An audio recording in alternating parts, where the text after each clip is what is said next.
નમસ્કાર વિદ્યાર્થીઓ, ધોરણ 10 ના ગણિત વિષયના વિડિયો લેક્ચરમાં તમારું સ્વાગત છે. આપણે ચોથા વિડિયો લેક્ચરમાં સમપ્રમાણતાનું મૂળભૂત પ્રમેય લખો અને સાબિત કરો એ વિશે ભણતા હતા. આપણે આજે પાંચમા વિડિયો લેક્ચરમાં આ પ્રમેયને આગળ ભણીશું. જો તો ચોથા વિડિયો લેક્ચરમાં આપણે શું ભણ્યા? સમપ્રમાણતાનું મૂળભૂત પ્રમેય. એમાં મેં તમને કીધું હતું પહેલા એની મૂળભૂત પ્રમેય લખો એટલે કે એની પ્રતિજ્ઞા તમારે લખવી પડે. પરીક્ષામાં તમને પૂછાય કે સમપ્રમાણતાનું મૂળભૂત પ્રમેય લખો અને સાબિત કરો, અથવા બીજી બે રીતે પૂછાય, અથવા જો તો થેલ્સનું પ્રમેય લખો અને સાબિત કરો. તો આ સમપ્રમાણતાનું પ્રમેય છે એ થેલ્સ નામના ગણિતશાસ્ત્રીએ આપેલું છે. એટલે એવું પણ તમને કે થેલ્સનું પ્રમેય લખો અને સાબિત કરો. પહેલા હું લખવાનું સમપ્રમાણતાનું મૂળભૂત પ્રમેય. જો તો કઈ રીતે આવશે? જો ત્રિકોણની કોઈ એક બાજુને સમાંતર દોરેલી રેખા, જો ત્રિકોણની કોઈ એક બાજુને સમાંતર દોરેલી રેખા, જો તો આપણે ત્રિકોણ ABC લીધો, યાદ રાખો બરોબર, એને સમજીને તમે પાકું કરો ને ગોખતાની. જો ત્રિકોણની કોઈ એક બાજુ BC ને સમાંતર દોરેલી રેખા, એટલે કે BC ને સમાંતર કઈ રેખા દોરી? D દોરેલી રેખા બાકીની બે બાજુઓને ભિન્ન બિંદુઓમાં છે. તો આપણે ત્રિકોણમાં ABC માં બાજુ BC ને સમાંતર રેખા D દોરી, તો બાકીની બે બાજુ એટલે કોણ? AB અને AC ને અનુક્રમે શેમાં છેદે છે? D ને E માં છેદે. તો તે બાજુ પર કપાતા રેખાખંડો, આ BC ને સમાંતર રેખા દોરી એટલે કે AB ને AC ને ભિન્ન બિંદુમાં છેદે. તો AB પર કપાતા રેખાખંડો ક્યાં થયા? પહેલા AB આખી બાજુ હતી, તો એની પર બે રેખાખંડ કપાણા, એક તો AD ને બીજો DB. પહેલા AC આખી બાજુ હતી, BC ને સમાંતર રેખા આપણે D દોરી, તો એનું પણ બે રેખાખંડમાં વિભાજન થઈ ગયું. ક્યાં? બે AE ને EC. એટલે કે તે બાજુ પર કપાતા, તો તે બાજુ પર કપાતા રેખાખંડો તે બાજુઓનું સમપ્રમાણમાં વિભાજન કરે, એટલે કે AD ના છેદમાં DB મળે, એટલે આપણને AE ના છેદમાં EC મળે. જો તો પહેલા પ્રતિજ્ઞા ખાસ ધ્યાન રાખો. સમપ્રમાણતાનો મૂળભૂત પ્રમેય. જો ત્રિકોણની કોઈ એક બાજુને સમાંતર દોરેલી રેખા બાકીની બે બાજુઓને ભિન્ન બિંદુઓમાં છેદે છે. બે બાજુને ભિન્ન બિંદુઓમાં AB ને D માં છેદે છે અને AC ને E માં. બાકીની બે બાજુને ભિન્ન બિંદુઓમાં છેદે, તો તે પછી જો અલ્પક્રમ છેદે પછી અલ્પક્રમ, તો તે બાજુ પર કપાતા રેખાખંડો, એટલે AB પર કપાતા રેખાખંડ AD ને DB અને AC પર કપાતા રેખાખંડ AE ને EC, તો તે બાજુ પર કપાતા રેખાખંડો તે બાજુઓનું, એટલે કે AB અને AC નું સમપ્રમાણમાં વિભાજન કરે, એટલે કે AD ના છેદમાં DB નો જેટલો ગુણોત્તર મળે એટલો જ AE ના છેદમાં EC નો ગુણોત્તર મળે. એટલે એમ કહેવાય કે આ બે ત્રિકોણમાં બાજુ BC ને સમાંતર રેખા D દોરી, તો ઈ જે બે બાજુને છેદે છે એટલે કે AB અને AC એનું સમપ્રમાણમાં વિભાજન કરે છે. એટલે કે અહીં AD ના છેદમાં DB નો જેટલો ગુણોત્તર મળશે એટલો જ AE ના છેદમાં EC નો મળશે. પછી તો એના આપણે પક્ષ લખ્યું. પક્ષમાં મેં તમને કીધું ક્યાંથી ક્યાં સુધી જો અને તો સુધીનું જે વિધાન છે, આપણે પ્રતિજ્ઞા છે, સમપ્રમાણતાનો પ્રમેય છે, એમાંથી જો અને તો વચ્ચેનું જે વાક્ય છે એના દ્વારા આપણે પક્ષ બને. યાદ રાખો હંમેશા પ્રમેયમાં પક્ષ જો અને તો વચ્ચેનું જે વિધાન હોય ને એના આધારે લખવામાં આવે. તો અહીં જો ને તો વચ્ચે હું કીધું? જો ત્રિકોણની કોઈ એક બાજુને સમાંતર દોરેલી રેખા બાકીની બે બાજુને ભિન્ન બિંદુઓમાં છેદે, તો આપણે લખ્યું ત્રિકોણ ABC ની બાજુ BC ને સમાંતર રેખા બાકીની બે બાજુઓ AB અને AC ને અનુક્રમે D ને E માં છેદે છે. થોડુંક તમારે જાતે પણ લખી શકો કે ભાઈ ત્રિકોણ ABC ની બાજુ BC ને સમાંતર દોરેલી રેખા બાકીની બે બાજુ એટલે કોણ? AB અને AC ને અનુક્રમે D ને E માં છેદે છે. પછી સાધ્યમાં શું લખ્યું આપણે? સાધ્યમાં આપણે ખબર છે તો પછીનું વિધાન શું છે? તે બાજુ પર કપાતા રેખાખંડો. તો AB પર આપણે BC ને સમાંતર D દોરી, તો AB પર AB ના ક્યાં બે રેખાખંડ કપાણા? તો કે AD ને DB. AC ના ક્યાં બે રેખાખંડ? એક AC આખી બાજુ હતી, તો એની પર એના બે ક્યાં રેખાખંડ કપાણા? AE ને EC. એનું સમપ્રમાણમાં વિભાજન કરે એવું કીધું આપણને. તો પછીનું વિધાન તો એટલે લખ્યું આપણે સાધ્યમાં AD ના છેદમાં DB બરાબર AE ના છેદમાં EC. સાધ્ય હંમેશા આ આપણે છેલ્લે સાબિત કરવાનું છે. સાધ્ય યાદ રાખવાનું. અને સાધ્ય જો ગોખવાને કેવી રીતે યાદ રાખો?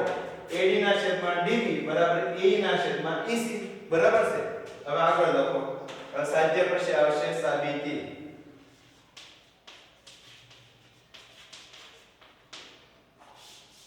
જો સાબિતીમાં આપણે સાબિતીના શરૂઆતના સ્ટેપમાં જે આપણે આ સાધ્ય જે સાબિત કરવાનું છે, આ પ્રમેય સમપ્રમાણતાના પ્રમેયને જે સાબિત કરવાનો છે એની માટે જે કંઈ જરૂરી આકૃતિમાં વધારાનું લેવું પડે એ આવશે આપણે સાબિતીમાં. તો જો સાબિતીમાં આવશે કે BE તથા CD દોરો. જો તો BE તથા CD દોરો. જો B તથા CD દોરો તો અહીંયા BE અને પછી CD દોર્યા. જો આપણે બે રેખાખંડ વધારાના દોર્યા. જો B તથા CD દોરો. B તો B ને E ને જોડી દીધા અને CD માટે C ને D ને જોડી દીધા. જો આપણે સાબિતીમાં મેં તમને પહેલા કીધું સાબિતીના શરૂઆતના સ્ટેપમાં આ પ્રમેયને સાબિત કરવાનો જે છે સાધ્ય AD ના છેદમાં DB બરાબર AD ના છેદમાં DB બરાબર AE ના છેદમાં EC લાવવાનું છે. એની માટે જે કાંઈ વધારાના ની જરૂર પડે એ બધું આપણે એની માટે જે કાંઈ જરૂર પડે એ આપણે સાબિતીમાં લખશું. તો હું લખી દઉં તો સાબિતીમાં આપણે કોની જરૂર પડશે તો કે આ BE અને CD રેખાખંડની જરૂર પડશે. એટલે આપણે ત્રિકોણ ABC માં બાજુ BC ને સમાંતર બાજુ DE હતું એમાં BE અને તથા CD દોરો. લખ્યું BE તથા CD દોરો અને DM લંબ. જો આકૃતિમાં DM લંબ AC અહીં લંબ છે ઊંધો ટી ખબર છે ને આપણને ખબર છે લંબનો સંકેત ઊંધો ટી DM લંબ AC. જો તો અહીંયા આપણે DM આ લંબ AC આ DM દોર્યો આપણે એ AC ને લંબ. જો મેં તમને કીધું કે સાબિતીમાં જે શરૂઆતના સ્ટેપ છે એ આપણે પ્રમેયને સાબિત કરવા માટે જે જરૂર હોય એ લઈએ. તો આપણે શું લીધું જો તો સાબિતીમાં પહેલા B તથા CD દોરો અથવા પહેલા તમે એમ લખો.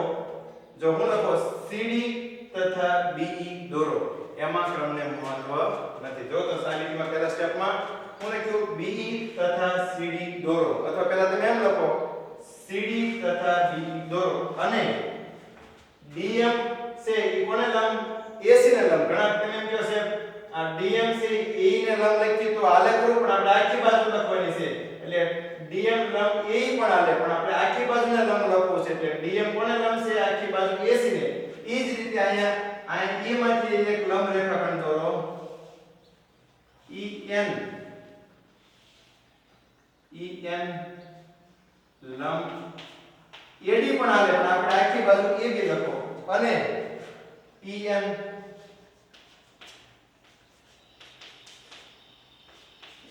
લંબ એટલે ઊંધો ટી. EN કોને લંબ છે AD ને પણ આલે પણ આપણે આખી બાજુને લખવાનું કે AB દોરો. જો તો પૂર્ણ વિરામ. જોઈ લો આપણે સાબિતીમાં પ્રમેયને સાબિત કરવા માટે જે લખવું પડે જો બહુ સરળ છે. આકૃતિ પર તમને આવડી જાય.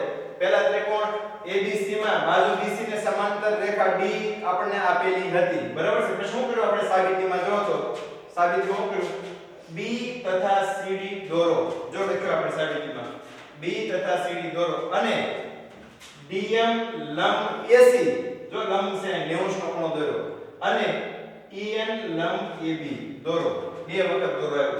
પહેલા બે રેખાખંડ દોર્યા અને કરી DM લંબ AC અને બે વખત અને આવે છે જોઈ લેજો બરાબર છે. બે વખત દોરો આવે છે બે વખત અહીંયા અને આવે છે અને એક વખત પહેલા તથા આવે છે. ફરી વખત જોઈ લો સાબિતીમાં આપણે શું લખ્યું B તથા CD દોરો અને DM લંબ AC અને EN લંબ AB દોરો. જોઈ લો ફરી વખત. તમને જરૂર લાગે તો આકૃતિ પાછી આપણે દોરીએ તો તમને વધારે ખ્યાલ પડે. તમને એમ થાય કે આકૃતિમાં બધું ભેગું લાગે છે તો ફરી વખત આકૃતિ દોરો તો તમને ખબર પડે. જો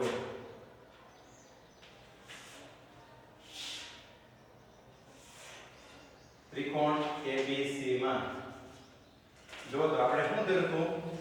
પક્ષમાં હોય કે ત્રિકોણ ABC ની બાજુ BC ને સમાંતર રેખા, ત્રિકોણ ABC ની બાજુ BC ને સમાંતર રેખા, આ BC ને સમાંતર રેખા બાકીની બે બાજુઓ AB અને AC ને અનુક્રમે સમાન D અને E માં છેદે છે. એ લખ્યું તો જો આપણે ફરી વખત આપણે આ પક્ષને મસ્ત થઈ પક્ષમાં હું લખ્યું તો ત્રિકોણ ABC ની બાજુ BC ને સમાંતર રેખા બાકીની બે બાજુ, એક બાજુને સમાંતર તો આપણે ખબર છે રેખા દોરશું એટલે બાકીની બે બાજુઓને અનુક્રમે D ને E માં છેદે છે. બાકીની બે બાજુ કોણ તો AB અને AC ને અનુક્રમે D ને E માં છેદે છે. પછી સાધ્યમાં તો છેદે તો તે બાજુ પર કપાતા આપણે લખ્યું તો તે બાજુ પર કપાતા રેખાખંડો તે બાજુનું સમપ્રમાણમાં વિભાજન કરે એટલે કે બે ત્રિકોણ ABC માં બાજુ BC ને સમાંતર દોરેલી રેખા બાકીની બે બાજુ AB ને AC ના અનુક્રમે D ને E માં છેદે તો AB પર કપાતા રેખાખંડો AD ને DB અને AC પર કપાતા રેખાખંડો AE ને EC એનું સમપ્રમાણમાં વિભાજન થાય એટલે કે સાધ્યમાં શું લખ્યું આપણે જો તો સાધ્યમાં AD ના છેદમાં DB બરાબર AE ના છેદમાં EC. પછી આપણે સાબિતીમાં જે શરતનું આપણે બે સ્ટેપ લખી ઈ સાબિત કરવા માટે જરૂરી આપણે હોય પ્રમેયને સાબિત કરવો હોય તો એના માટે જરૂરી સ્ટેપ આપણે લખીએ તો હું લખ્યું જો તો આપણે આકૃતિમાં વધારાનું લીધું છે જો B તથા CD દોરો BE આ BE આ B તથા CD દોરો પહેલા B દોરો પછી CD દોરો દોર્યા ચોપડીમાં છે ને પાઠ્ય પુસ્તકમાં ને તૂટક રેખા વડે દોર્યા છે આ B તૂટક દોર્યા છે ને CD તૂટક રેખા વડે દોર્યા છે રેખાખંડ તમે તૂટક દોરો તોય વાંધો નહીં મેં આખા રેખાખંડ દોર્યા તમને એમ થાય સાહેબ અંદર પાઠ્ય પુસ્તકમાં તો આ પ્રમાણમાં B અને CD તૂટક રેખાખંડ વડે દોરેલા છે તો એમાં તૂટક રેખાખંડ દોરો કે સીધા દોરો આખા દોરો બે કઈ વાંધો નહીં એટલે જો સાબિતીમાં હું લખું B તથા CD દોરો અથવા પહેલા CD લખો CD તથા B દોરો અને હું આવશે જો તો અને DM લંબ AC જો અને આપણે DM રેખાખંડ દોરવાનો છે કોને લંબ આખી બાજુ AC ને લંબ જો મેં તમને પહેલા કીધું ઘણા વિદ્યાર્થી એમ કે સાહેબ DM લંબ AE લખી તો જો DM લંબ AE ઈ પણ હાસુ છે પણ આપણે આખી બાજુ લખવી છે એટલે DM લંબ AC અને હું છે જો તો આગળ અને EN લંબ AB EN E માંથી રેખાખંડ દોરો તો EAB ને લંબ N બિંદુમાં EN લંબ AB જો તો યાદ રહ્યું સાબિતીમાં યાદ રાખો હું લખ્યું તો આપણે જો આકૃતિના આધારે યાદ રાખો સાબિતીમાં કે BE તથા CD દોરો અને DM લંબ AC અને EN લંબ AB દોરો આમાં ઘણા ઊંધું થઈ જાય ઘણા વિદ્યાર્થીઓ હું લખે જો પહેલા લખ્યો CD તથા BE દોરો અને પેલા DM લંબ AC આવે ને એની જગ્યાએ હું લખે EN લંબ AB અને DM લંબ AC દોરો તો પણ હાલે આમાં કારણ કે આમાં કઈ ક્રમને મહત્વ નથી પહેલા તમે B રેખાખંડ દોરો કે પહેલા CD રેખાખંડ દોરો હરખું જ થાય પહેલા તમે DM લંબ AC દોરો કે પહેલા EN લંબ AB દોરો એને કોઈ ક્રમને મહત્વ નથી પણ આપણે બને ત્યાં સુધી ચોપડીમાં છે એમ પાઠ્ય પુસ્તકમાં છે એમ લખશું એટલે બોર્ડમાં શિક્ષકને એક પદ્ધતિથી જોવામાં સરળ પડે બાકી આમાં નામે જુદા આપી શકાય પણ શિક્ષકને સરળતા રહે એટલા માટે બને ત્યાં સુધી આપણે શું કરશું પાઠ્ય પુસ્તકમાં છે એમ જ લખીશું એટલે હું લખ્યું જો તો સાબિતીમાં B તથા CD દોરો અને DM લંબ આખી બાજુ AC અને EN લંબ AB દોરો જો બે વખત દોરાયો પહેલી લીટીમાં દોરાયો ને છેલ્લે દોરાયો પછી પૂર્ણ વિરામ દોરાઈ ગયો આપણે આ બે રેખાખંડ B અને CD દોર્યા આ DM લંબ રેખાખંડ દોરો AC ને અને EN લંબ રેખાખંડ દોરો AB ને એટલે સુધી તમને ખ્યાલ પડી ગયો જો તો હવે તમને સાબિતીમાં જે આપણે બે લીટી લખી તમને બરોબર ખ્યાલ પડી ગયો હશે હવે આપણે આગળ જોશું હવે કરીએ અલ્પવિરામ ADE બરાબર જો તો હવે કરીએ ADE બરાબર હવે કરીએ અલ્પવિરામ AD આ ADE જો આ AD નો અર્થ શું થાય ખબર છે તમને? આપણે 9મા ધોરણમાં ભણ્યા હતા. ત્રણ બિંદુ વડે આપણે આમ નામ દર્શાવી. તેનો અર્થ શું થાય? AD નું ક્ષેત્રફળ. તમને ખબર આપણે એરિયા પણ લખતા હતા. આમે એમ લખતા હતા એરિયા ઓફ ADE. આવું પણ આપણે લખતા હતા. AR લખતા હતા ને આગળ. AR એટલે એરિયા ઓફ ADE અથવા ADE નું ક્ષેત્રફળ એવું પણ લખતા હતા.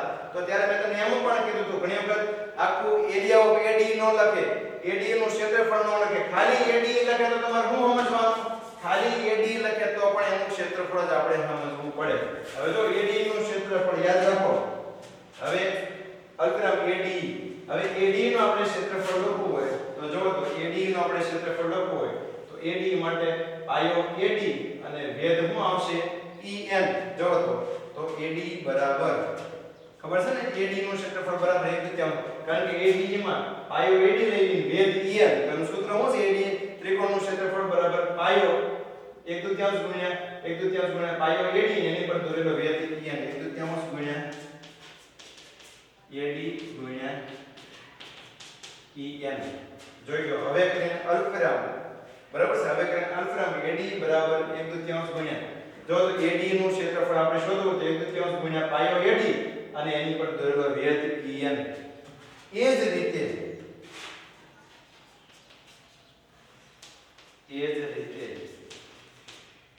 BD જેમ આપણે AD નું ક્ષેત્રફળ શોધ્યું એ જ રીતે BDE નું ક્ષેત્રફળ જો તો એ જ રીતે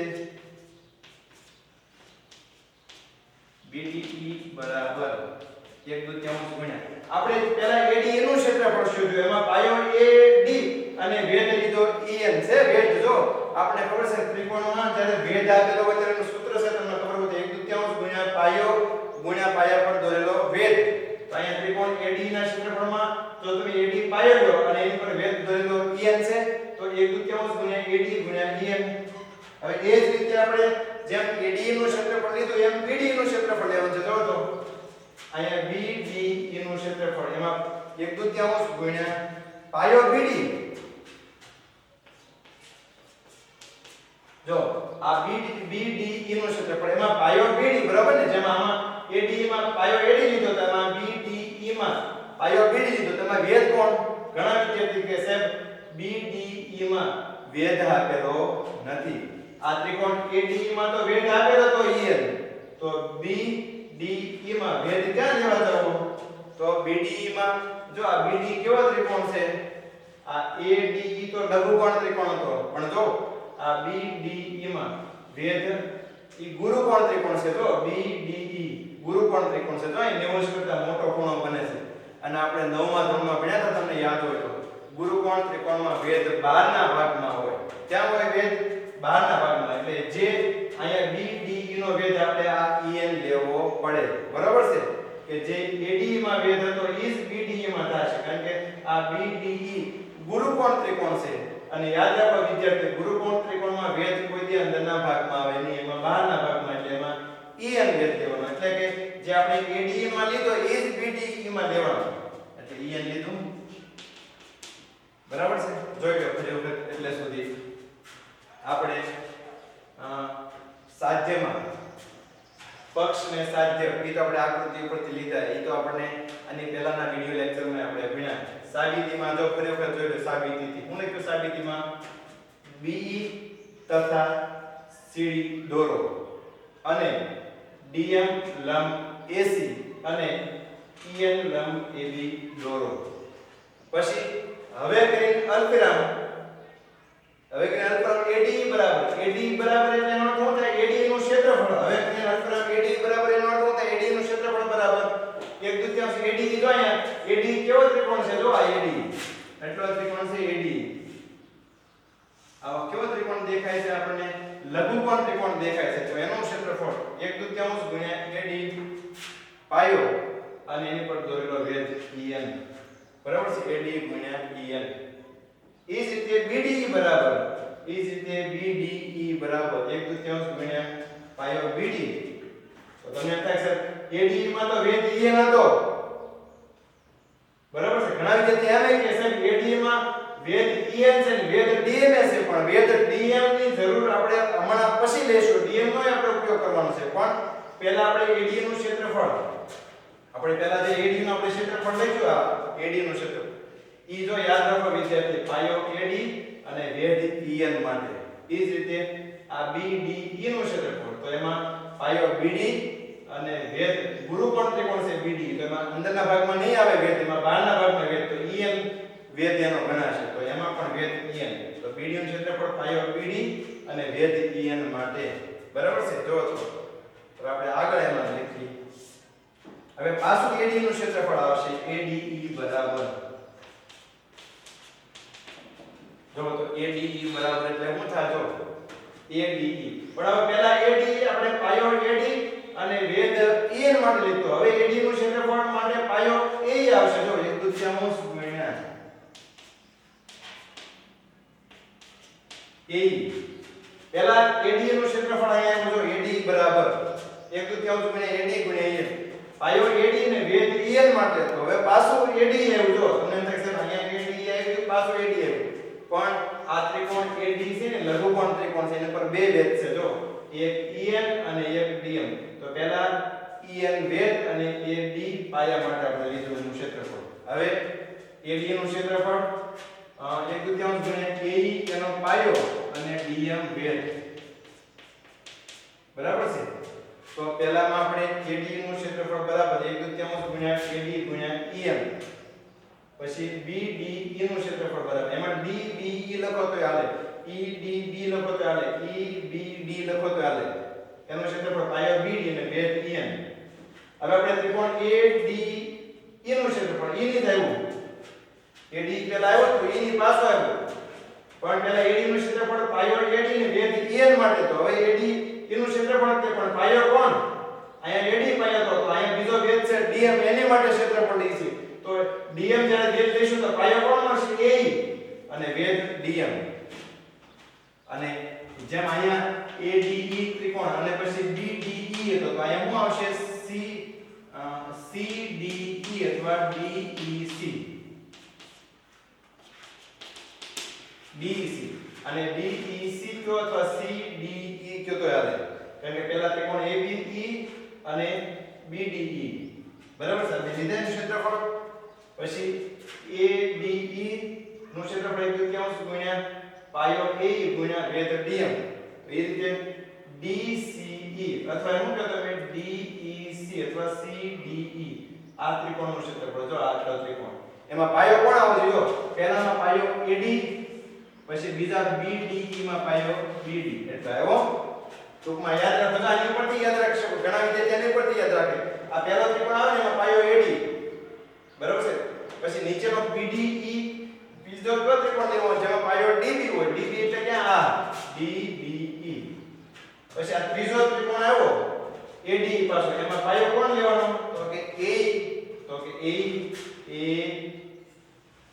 ADE પાયો AE પછી પાયો કોણ લેવાનો AC તો પાયો AC એટલે કોણ એટલો ભાગ તો ઈ કયો ત્રિકોણ બને ECD અથવા DCE નું ક્ષેત્રફળ બરાબર 1/2 ગુણ્યા શું આવશે પાયો EC જો આ DEC જેમ મેં તમને કીધું ને BDE ગુરુકોણ ત્રિકોણ છે એટલે અંદર વેધ ન આવે એ જ રીતે DEC પણ ગુરુકોણ ત્રિકોણ છે વેધ અંદર ન આવે તો વેધ એનો બહારના ભાગમાં તો કોણ વેધ આવશે DM એટલે ટૂંકમાં સીધી રીતે યાદ રાખો તો દાખલા તરીકે ADE માં પાયો AD લીધો તો વેધ EN તો BDE માં પાયો BD લીધો તો વેધ એનો EN એ રીતે AD નું આપણે અહીંયા ક્ષેત્રફળ લીધું 1/2 ગુણ્યા પાયો E વેધ DM તો એ રીતે DCE માં પાયો EC 1/2 ગુણ્યા તો વેધ એમાં કોણ આવશે DM તો અહીંયા DM ખ્યાલ પડ્યો અહીંયા EN વેધ લીધો તો પહેલામાં તો બીજામાં BDE માટે વેધ EN બરાબર ને આ બે જગ્યાએ વેધ સમાન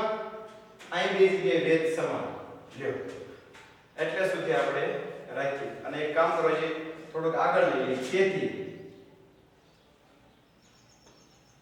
આ એટલે સુધી તેથી એક સ્ટેપ લઈ લઈએ તેથી આપણે આ બેનો ગુણોત્તર લઈ લેવાનો છે કે ભાઈ ADE ના છેદમાં BDE તેથી ADE ના છેદમાં BDE જો તો તેથી હવે પછી તેથી કરીને આ બે જે પહેલા બે ત્રિકોણનું ક્ષેત્રફળ લીધું ક્યાં બે ત્રિકોણ તો કે ADE અને DEB આ બે ત્રિકોણનું ક્ષેત્રફળ લીધું, આ બેનો ગુણોત્તર લઈ લેવાનો છે તે રીતે લઈ લીધો. જો તો AD ના છેદમાં BDE, તો અંશમાં AD નું ક્ષેત્રફળ લખો. શું છે જો તો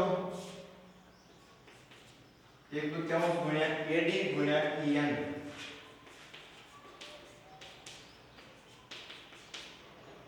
અને છેદમાં આ BD નું ક્ષેત્રફળ શું આવશે 1/2 ગુણ્યા BD ગુણ્યા EN. જો તો 1/2 જતા રહ્યા, EN જતા રહેતા. હવે હું AD ના છેદમાં BD, આ આપણે આને આપી લ્યો પરિણામ 1 લ્યો. તો એટલે સુધી આપણે પ્રમેયને રાખીએ. જો પ્રમેય ભાવ સરળ છે, હું તમને 30 જ મિનિટમાં આખો પ્રમેય એકવાર સમજાવી શકું, પણ આપણે ઉતાવળ નથી કરવી. આપણે આને 3 થી 4 વિડિયો લેક્ચરમાં આખો પ્રમેયને પૂરો કરીશું. જોઈ લો ફરી વખત, ખ્યાલ પડ્યો તમને? આપણે સાબિતીથી પાછો શરૂ કરીએ. હાવ સરળ પ્રમેય. હવે પછી સાબિતી પર સાધ્યથી તો હાવ ગાણિતિક જ આવી જાય છે. આપણે તો અહીંયા પ્રતિજ્ઞા એટલે કે સમપ્રમાણતાનો મૂળભૂત પ્રમેય અને પક્ષ બે જ યાદ રાખવાનું છે. સાધ્ય તો જો સાધ્યમાં શું યાદ રાખવાનું? AD ના છેદમાં DB બરાબર A ના છેદમાં EC, બરાબર છે સાધ્યમાં. પછી સાબિતીમાં શું યાદ રાખવાનું? યાદ રહી ગયું તમને? જો હું સાબિતીમાં B તથા CD દોરો અને DM લંબ AC અને EN લંબ AB દોરો, બરાબર છે. પછી સાબિતી લખાઈ ગયા પછી હવે કે અલ્પવિરામ શું આવશે? હવે કે અલ્પવિરામ ADE બરાબર, જો હવે કે અલ્પવિરામ ADE બરાબર આનો અર્થ શું થાય? AD નું ક્ષેત્રફળ. મેં તમને 9મા ધોરણમાં કીધું આને એરિયા ઓફ ADE લખી શકાય. ત્રિકોણ ADE નું ક્ષેત્રફળ એમ પણ લખી શકાય, પણ એને ટૂંકમાં સરળતા માટે આપણે શું લખ્યું? ADE બરાબર 1/2 ગુણ્યા AD 1/2 ગુણ્યા પાયો AD વેધ EN, એટલે 1/2 ગુણ્યા AD ગુણ્યા EN. એ જ રીતે કોનું ક્ષેત્રફળ લેવાનું? BDE નું ક્ષેત્રફળ. જો પહેલા AD પાયા માટે AD નું ક્ષેત્રફળ લીધું, પછી DB પાયો લેવાનો. તો DB પાયો કોનો મળે? તો કે આ DBE નું. તો DBE નું ક્ષેત્રફળ DB બરાબર અથવા BD બરાબર જે કહો, અને DB કયો તો હાલે અને BDE કયો તો હાલે અને EBD કયો તો પણ હાલે. ગમે નામ આપો ત્રિકોણ 1/2 ગુણ્યા પાયો એમાં BD વેધ. જો BD આપણે તમને કીધું ગુરુકોણ ત્રિકોણ છે, વેધ બહારના ભાગમાં એટલે પાયો ઉપર તો EN, બરાબર છે. પછી પાછું AD બરાબર છે, AD તો E ની પાછું AD બરાબર, પણ અહીંયા આપણે પહેલા પાયો AD માટે લીધો હતો, તો હવે AD માં પાયો કોણ લેશું? સામેની બાજુનો, એટલે કોણ આવશે? AE. અને વેધ કોણ? DM, એની ઉપર વેધ DM. પહેલા તમને મેં આ લેખિત પ્રશ્ન હતો કે AD માં પાયો AD છે, વેધ EN, તો વેધ બીજો પણ છે DM, તો બીજા વેધ માટે પાછું AD દેવ લખવાનું કારણ પહેલા AD આપણે પાયો AD અને વેધ EN માટે લખ્યું હતું, બરાબર છે. ફરી વખત AD લખ્યું તો કે 1/2 નું ક્ષેત્રફળ 1/2 ગુણ્યા પાયો AE અને વેધ DM. પછી ત્રિકોણ DEC નું ક્ષેત્રફળ અથવા CDE નું ક્ષેત્રફળ બરાબર 1/2 ગુણ્યા પાયો EC અને વેધ DM, બરાબર છે. તેથી કરીને લખો, તેથી કરીને આ બે ના ક્ષેત્રફળનો ગુણોત્તર લઈ લો કે ADE ના છેદમાં BD. ADE માટે લખો 1/2 ગુણ્યા AD ગુણ્યા EN, BD માટે લખો 1/2 ગુણ્યા BD ગુણ્યા EN. જો તો 1/2 જતા રહ્યા, EN જતા રહ્યા, વધ્યા કેટલા? AD ના છેદમાં BD.